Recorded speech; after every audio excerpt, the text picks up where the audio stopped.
This week on Ryan and Megan, we answer the question of who watches the kids. So talking about taking travel contracts as a family. Let's hop into it.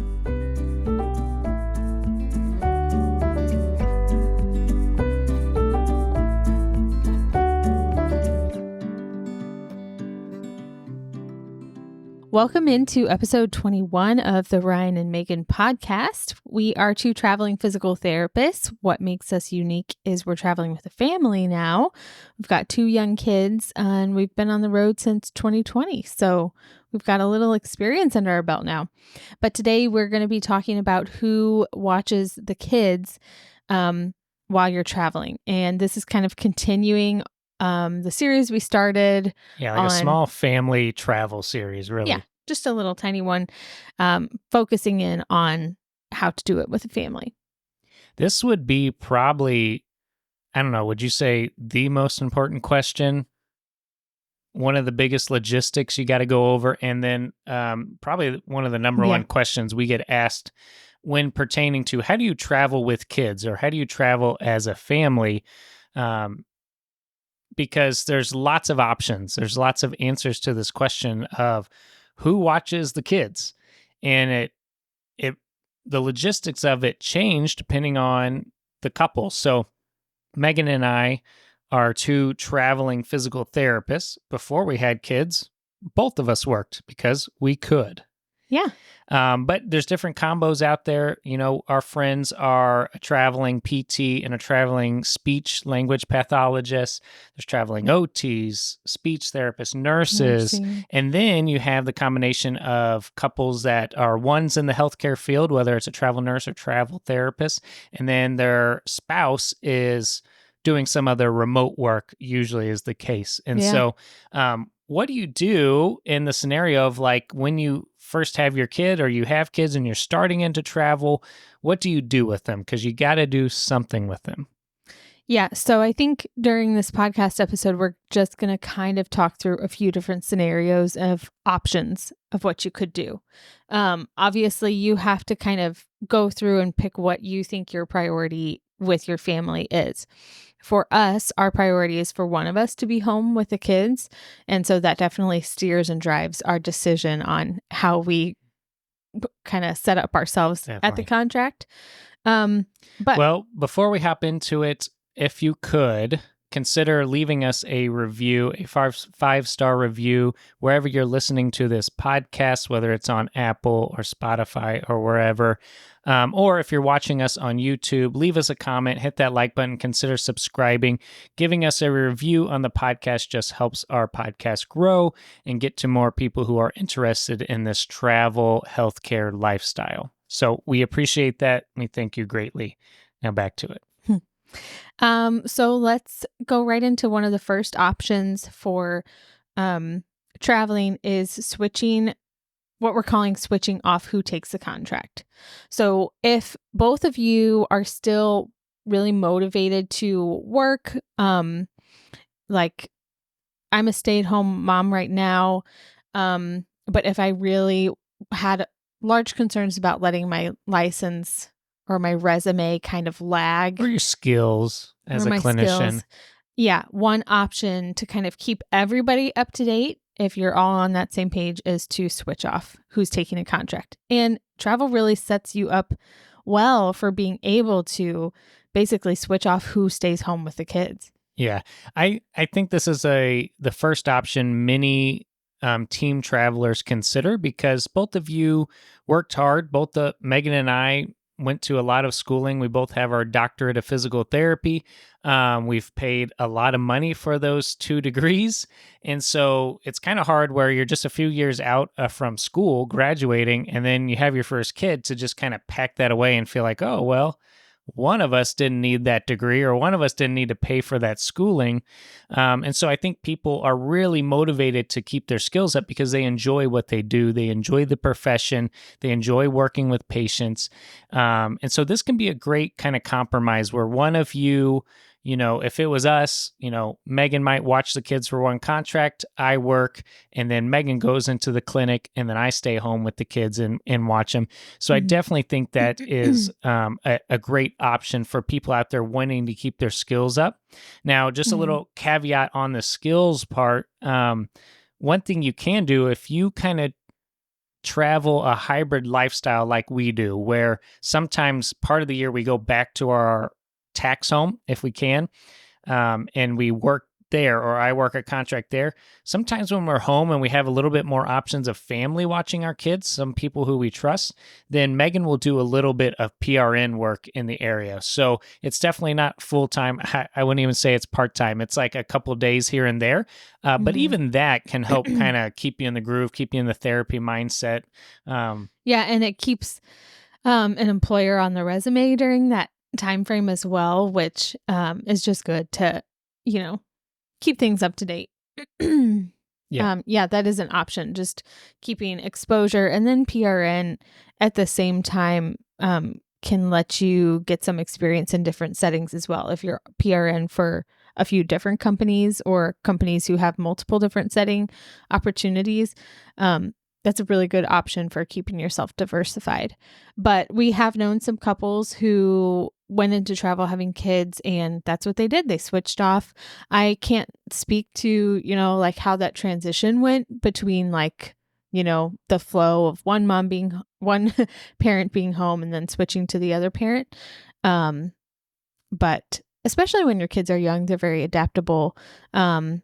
Like if you're trying to think about homeschooling, if your kids are young, they're not kind of really in a homeschool routine yet. Once they're older, they'll have that structure of homeschooling. So that would be a structure that you can kind of build off of no matter who's home with them. So I think you can make it work either way. I think that's a great point. We kind of speak from the perspective of where we are at in life. And so we have a 2-year-old and a 8-month-old. So our kids are still very young, very hands-on. You got to be with them at all times. And so our options are very much like daycare or one of us parents staying home with them. As your kids get older and start entering school age, there becomes a bigger question of what do you do with the kids for schooling? That's like the next tier of travel. It's like, can you travel with the families? Like the first barrier you got to break. Yeah. And then the second barrier everyone always asks you about is, well, what happens once they become school age? Really traveling, since you'll be moving a lot, it's kind of hard to get them enrolled into a school. And so homeschool seems to be the biggest option, at least from what we can see. Yeah, I'm sure that's a whole nother conversation we could have. And Right. So it seems like homeschool is, though, the main option. And even when your kids are young, elementary school, you're still going to have a parent around probably guiding them through that. And so a lot of these options kind of fall into even that age group. Once they're older, maybe high school age, I could see, more of an online school curriculum where possibly if they're mature enough, you could leave them home while you went to work, where both of you go back to work. Yeah. That's just like a little caveat. We don't know too much about that. We're still haven't waded into those waters. Yeah. Okay. Second option that we have kind of considered is both of you working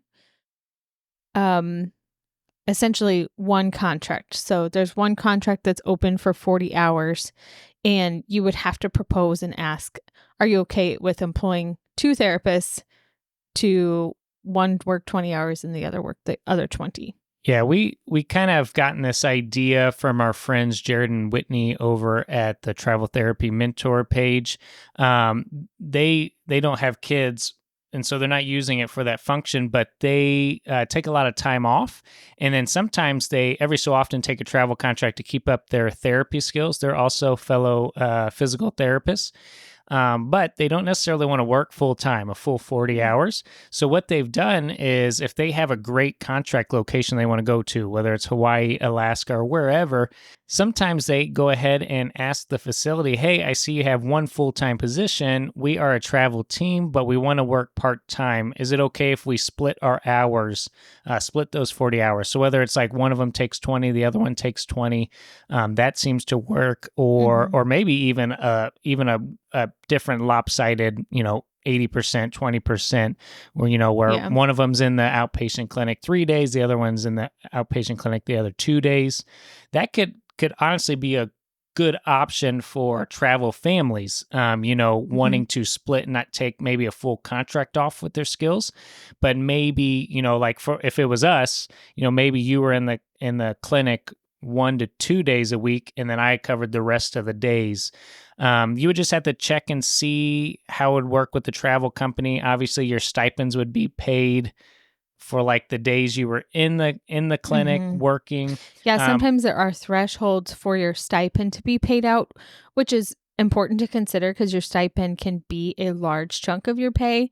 So if you, it goes by different hour increments. It should work out though, because you're essentially working one contract, getting paid for one full-time clinician.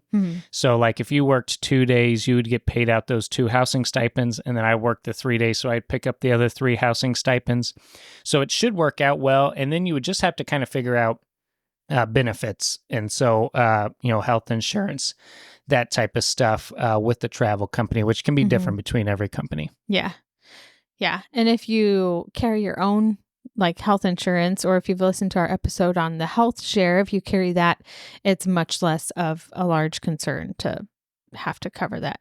And kind of piggybacking off of this option is you might find a contract that isn't needing a full-time employee. So maybe you could get one contract at full-time, and then the second parent could maybe take a part-time contract with less hours, and then you figure out daycare for those days. Or if you could get a schedule that's separate from your spouse or partner, then you could kind of cover each other's time that you're working. But that is another option. There are some places that do not have a full 40-hour caseload.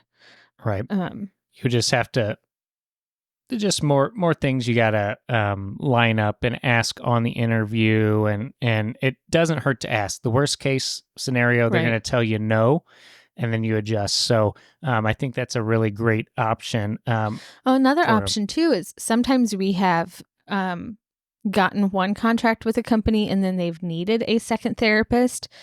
So that could be another good option, is just saying, hey, we're a traveling team. My wife is able to work if you have extra hours that need picked up, and then we've done that before. I think in Arizona, you were working for home health. They needed somebody else to start picking up work, but they didn't really have a full 40 hours. So I did like 32 or less every week.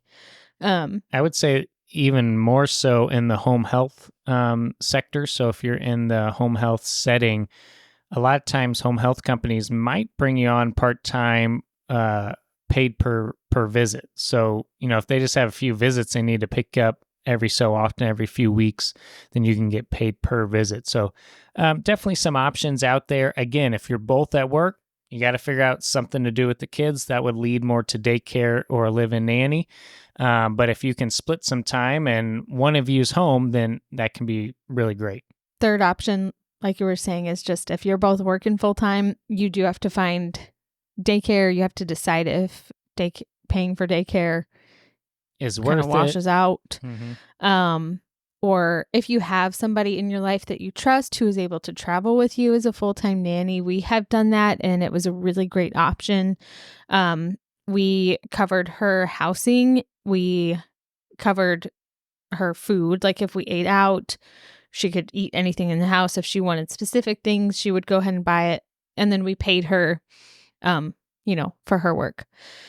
I think also we've not looked into it too strongly, but we've talked about it, but Opare services. So there's services out there that will have a live-in babysitter or an au pair. I think that might be a really great option, just because then you might be able to get someone for a season where they can kind of travel with you. Yeah. And you're not constantly looking for a new daycare, but you actually have someone who lives in. I don't Yeah. know the pricing on that, but if you're both working full-time travel pay, most likely it's not going to be anything uncomparable to like daycare full-time. Yeah. Yeah, don't know too many details about that, but it's a great option. I've heard great reviews from people who, is that what it's called? Au pair. Are we calling it the right thing? I think it's an au pair, yeah. I've heard awesome reviews from people who have used Or that system. a nanny, they have nanny systems. And usually through the au pair system, the person who's coming can be foreign. I think that's typically what it is. And they want to see the US while they're here. So it would be a really cool option for them. I don't know if it would help you get more like matches.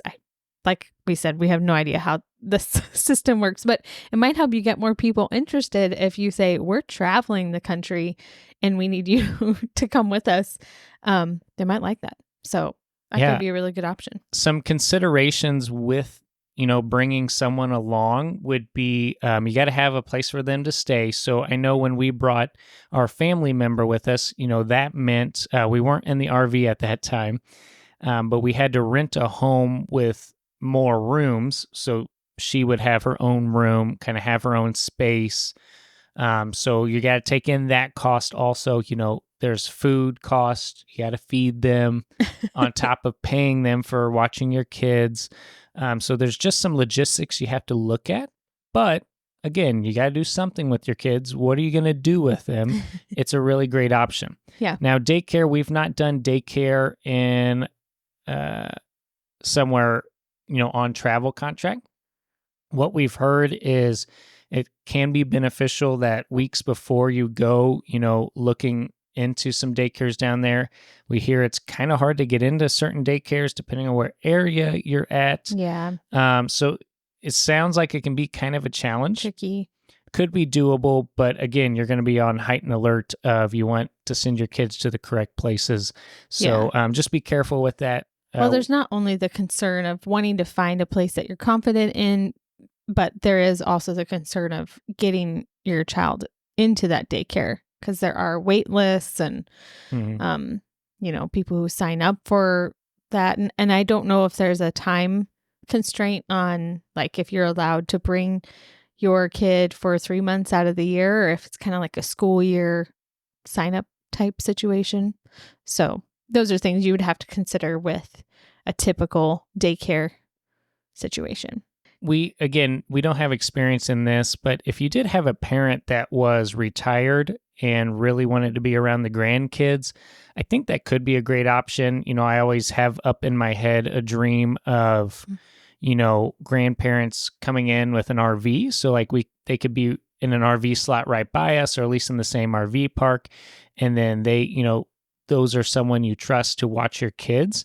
And then you might just have to pay them for the time they're watching, maybe their RV slot rent. But again, compared to daycare and au pair services or nannies, it probably be about the same.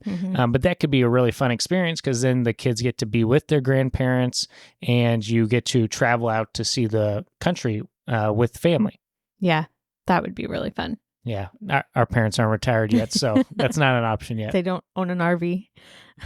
You have to first. I don't even think they want an RV. You have to convince them to own an RV if you're doing what we're doing.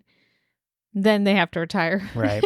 Or you just rent a bigger house, make it a multi-generational house, and then you travel around. So I think that could be also an option. Any family member, I just think of grandparents because they always want to see the grandkids. And then I think that brings us to our last kind of option we've talked about for taking contracts, and that's switching your mindset on travel from traveling far away from home to traveling relatively close. So you still have to consider, some of the tax laws about being a certain distance away from home, but we have kind of switched into this mindset a little bit. At our current contract, we're an hour and a half basically from home. So we're able to go back often. But if you are taking contracts that are closer to your home base, maybe your family is able to stay at the home base, or maybe you're able to do some sort of commute where you can get a family member to still watch your kids during the week while both of you work, or some type of situation like that.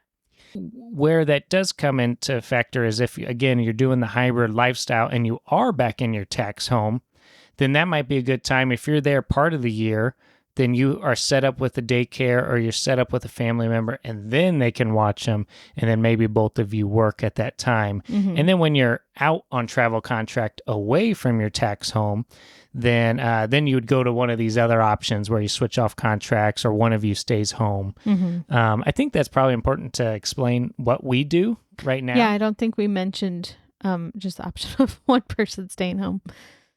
Yeah, so that's what we do. That's what we feel it works best for our family. And so right now, Megan stays home. She's a stay-home mom. We've kind of always had that in the plan. Mm-hmm. And you seem to be enjoying it. I don't think you're being forced against your will. Little do you know. No, I really enjoy it. That's what I prefer to do in this season. I love being a therapist and I love working with patients. I really do. But our priority has always just been that one of us would be able to stay home with our kids. And we kind of had to consciously set up our situation to make that a possibility. And so we're just doing it. You know, we could be making more money if both of us were working a travel contract. We've even considered going back, like taking a contract where our previous babysitter is now located and, you know, having her watch them while both of us work.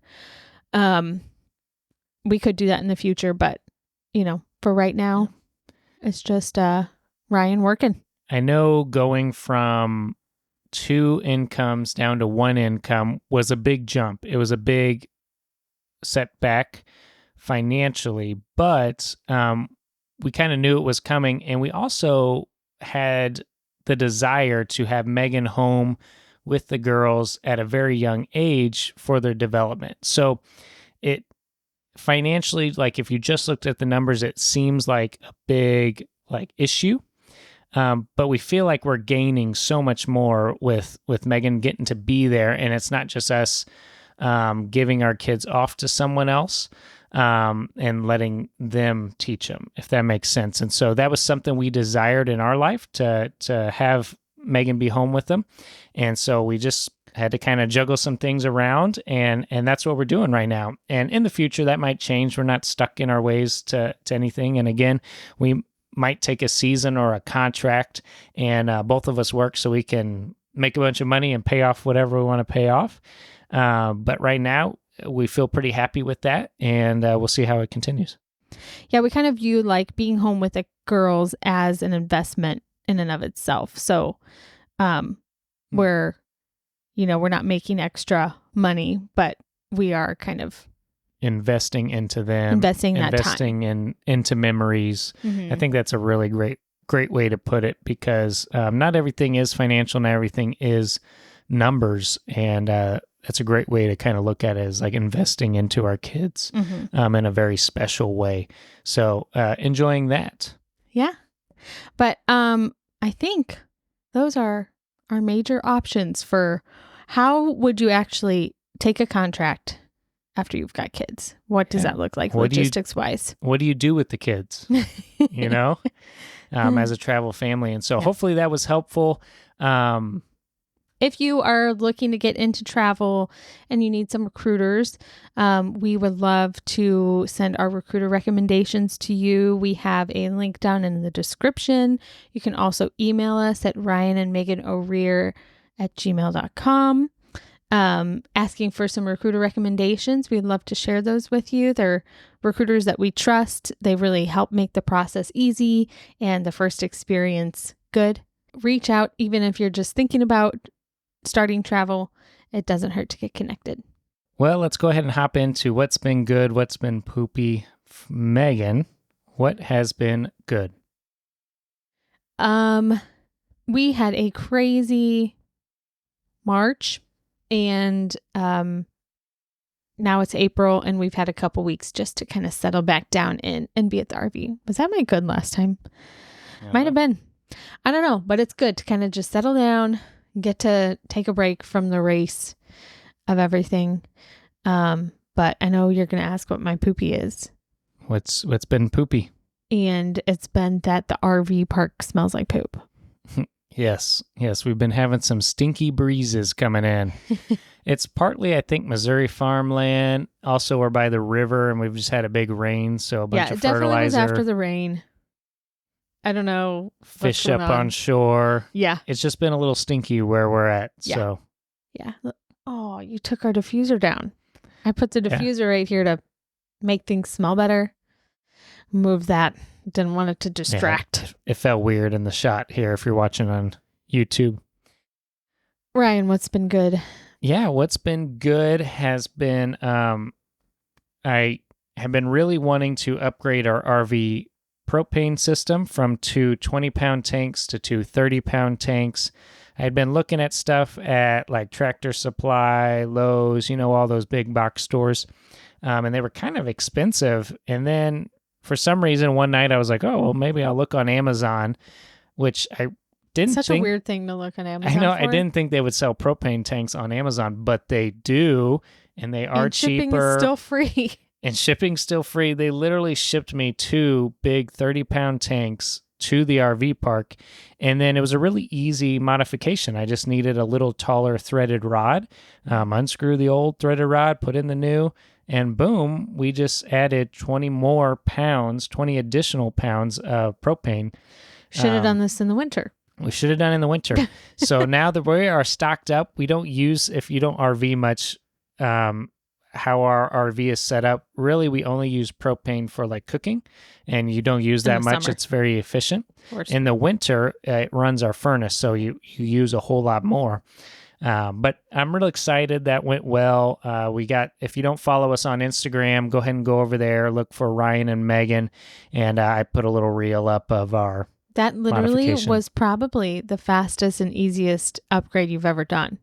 Because I don't know about you guys, but anytime we have a project that's supposed to be easy or fast, it never is. It's like... It always takes twice as long. I end up hearing like, in the background, and something's not going right. And then it takes like a whole 4 hours. So this was a good project. This was a good project. Nice work. Very happy with it. What's been poopy? I don't really have a poopy. Life's been pretty good. You never have a poopy. That's good. No, the girls have been fun to play with, and they're growing up very quick, and so that's really great. Oh, I guess I will say for the poopy, we are considering our next contract when this one ends, which I just re-upped, so it'll end in August. Going to Florida, so that's in the works, possibly meeting up with our friends there, but we were looking at some of the RV park like prices for monthly stays, and it's kind of expensive in the winter, which makes sense. That's our busy season. We're trying to be snowbirds, but a lot more expensive than what we're paying now in the middle of Missouri. So like 4 times more. Yeah, kind of poopy. But also it'd be really awesome to be by the beach and in Florida in the winter. So some give and take there. Yeah. Alrighty. Well, thank you for listening. We appreciate you all watching, listening. Consider hitting that like button. Consider subscribing. Again, leave us a 5-star review if you could. We would greatly appreciate it. And until next time, see ya.